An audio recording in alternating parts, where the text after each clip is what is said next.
드디어 백신과 치료제로 코로나의 긴 터널의 끝이 보인다고 운운하던 대통령께서는 지금 지옥문이 열리고 있는 상황을 어떻게 설명하실 것입니까? 코로나19는 여기저기 뻥뻥 뚫리고 부동산 때문에 온 국민이 신음하고 서민 경제는 파탄나고 경제 전반의 역동성은 역대 최저 수준을 보이는 지금까지 한 번도 겪어보지 못한 복합골절 국정위기를 어떻게 할 것입니까? 문재인 대통령께서 이야기한 한 번도 경험해보지 못한 나라의 끝은 대체 어딥니까? 우물쭈물하다가 이렇게 될 줄 알았다.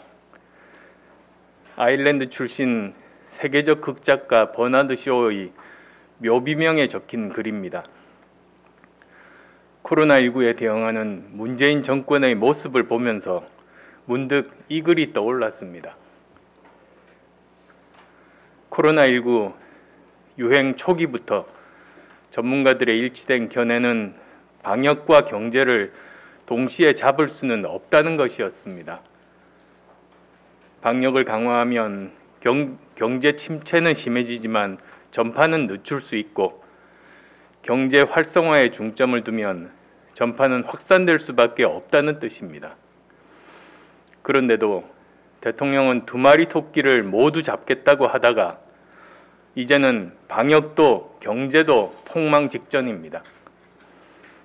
권한이 클수록 책임도 큰 법입니다. 대통령의 권한으로 결정한 일이라면 그에 따른 책임 역시 대통령이 져야 합니다.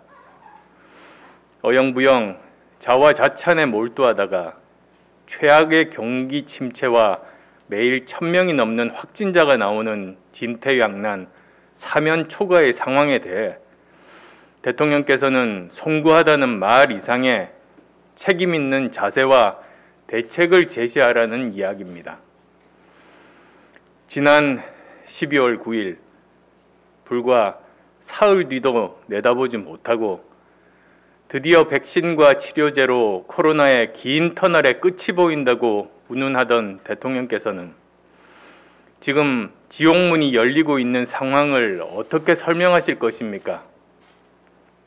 중증 환자용 병상이 모자란다고 한 게 언제였는데 아직도 이 모양입니까?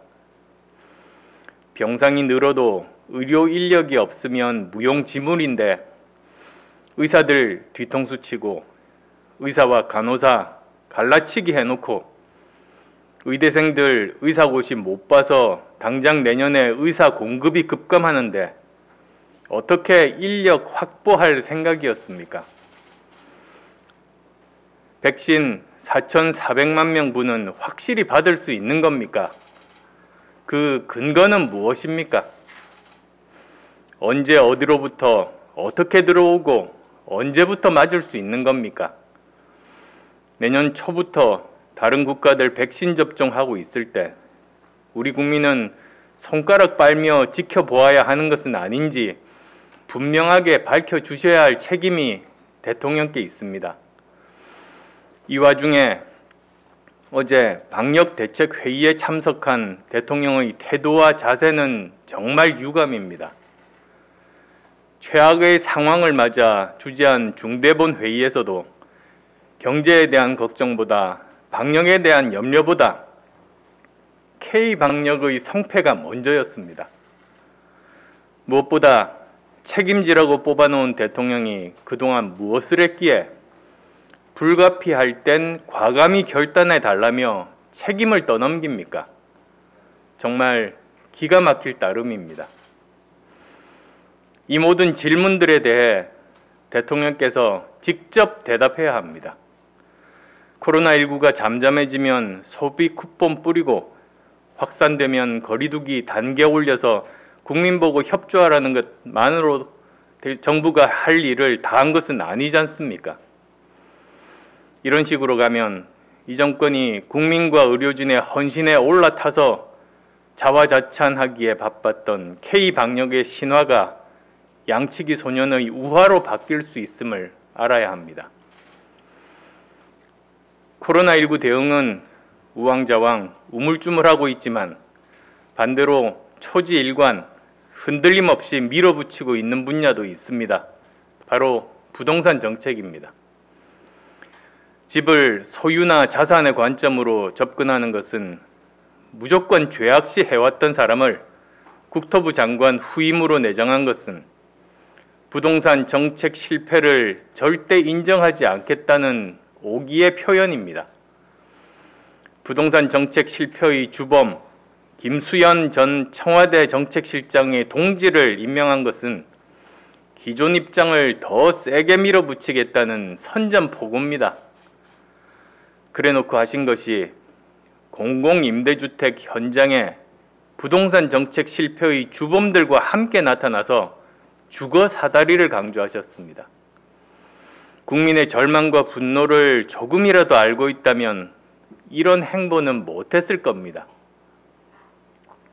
누가 임대주택 짓지 말자고 했습니까? 더 많이, 더 좋게 지어야 합니다.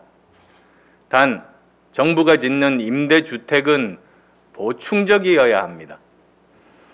임대아파트에 만족하고 사실 분들 뿐만 아니라 더 넓은 곳으로 전세나 자가로 이사가려는 꿈을 가진 분들을 위한 곳이기도 해야 합니다. 한번 임대주택에 들어오신 분들이 평생 임대주택에만 살 것을 전제해서는 안 됩니다. 만일 그렇다면 이 사회가 상속이나 부정부패 없이는 더 좋은 주거 환경으로 이사하는 것이 불가능한 사회라는 것을 인정하는 것밖에 안 됩니다. 대통령께서 지향하는 사회는 그런 사회입니까?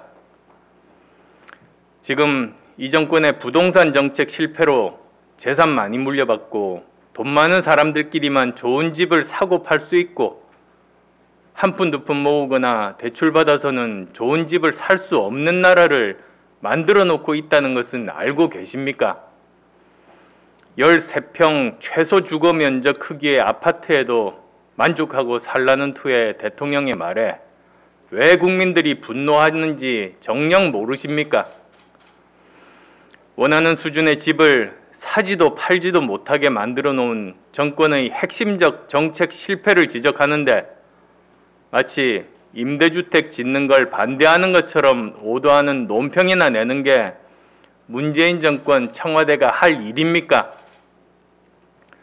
대통령 퇴임 후 795평 사저를 짓는데 돈이 얼마나 들든 관심 없고 하더라도 대통령께서 망가뜨린 부동산 시장 정상화시켜 놓고 나서 하라는 뜻인데 왜 말귀를 못 알아듣는 겁니까? 아니면 알아듣고도 못 알아듣는 척 하는 겁니까?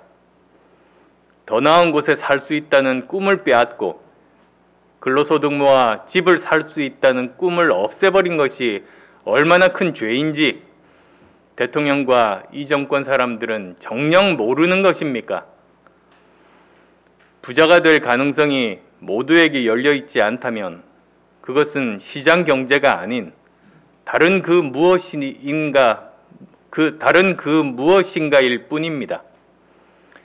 한마디로 어려운 분들은 정부가 주는 복지에 만족하고 평생을 살게 하고 부자는 눈치 보고 비난받는 사회를 만들겠다는 반시장 경제의 속성을 그대로 보여주는 것이 문재인 정권의 부동산 정책입니다.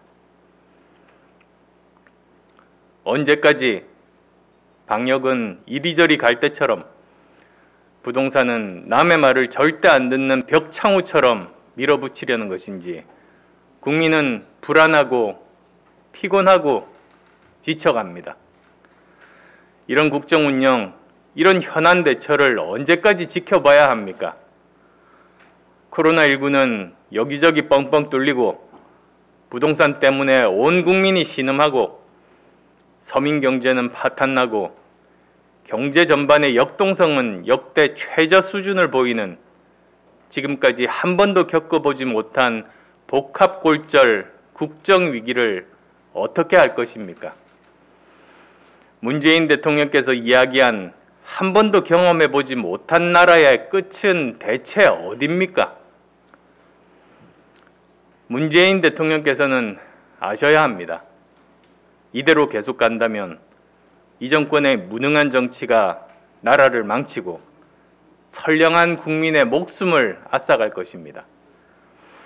민주주의와 법치의 파괴로 87년 민주화 이후 만들어진 민주정치의 가치와 틀도 돌이킬 수 없이 훼손될 것입니다. 그리고 이 정권의 만행은 반드시 부메랑이 되어 이 정권에게 돌아갈 것입니다.